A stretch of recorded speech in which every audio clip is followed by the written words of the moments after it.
kuyd ilminden nazar. Tasmun kuyd ilminden nazar. Kuyd ilminden nazar. Ama mağdam mezhep başımız Ebu Hanife. Şoň döwründäki alimler köplerçe her yıl haca etýänmişdir. Günni wada edip ýasdan soň dünýä ulamalar oturşyp musulmanlaryň meselelerini çözýänmişler. Düşündüňizmi?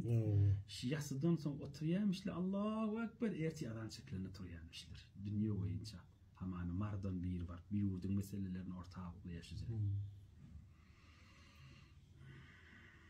Muhabbet meydanı vadattan güýçlüğüne misal aýtjak bolýarlar.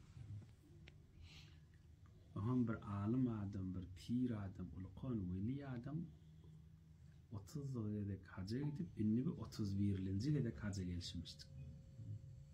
30 ýyl Mekke'ye geldi. 30 ýyl. Farz hajyndan başga. Farz hajy erkim özüniňki o fark etdi. Aham Kabe'nin daşından aylandı, adatcan yal birini görüpdir. Ekücüğü Kabe'nin bir çetinde hokur ağlap durmuştu ki, yanıp ağlap durmuştu. Ya Kabe'nin göresi ağlap, ya günahsını öyle ağlap, ya utonu ağlap, ya Hudaycan, Peygambercan, ışkına ağlap, yani ağlayışı hokur yanıp ağlayanmıştı.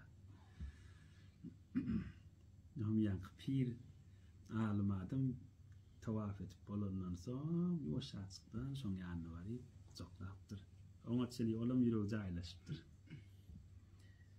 Ýanky mübarek pir, ýanky ýaş oglana, ağlan oglana aýdypdyr.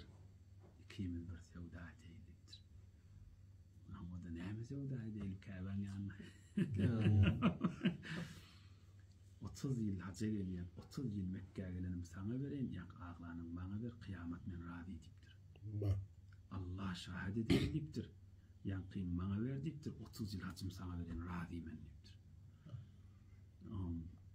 Adatcanna aydipdir hamanışım işte. O da aydipdir. Biratlara bilime kaysi artıktığını dipdir. Öyle içimden ses geliyor Allah'dan dip. Çalışsam utturyan dip. Öğlen kagayım ol dip. Şu yankı yangı vadattan öve geçiyen yerde aşağı. 30 yıl hacım sana vereyim dipdir. Yankı yanı bağlanın bana ver dipdir. Onun içimden ses geliyor. Çalışsam utturyan, sevda etsem utturyan dipdir. Allah'ım gelgen yerde. Arkasına kalktır. Hak şu dipdir. Şöyle bağlayın. İnsan periştedin öve geçiyen yer şu taydı. Yangı yok periştede. Vadatı var, gün gayma, uğurun yok olur perişte. Ama yangı ışık meydanı, muhabbet meydanı öğüsüyüşü verse yakıya da yürüyor. O adı var, şu o yok. Görüyorsun milli deyip yanmak.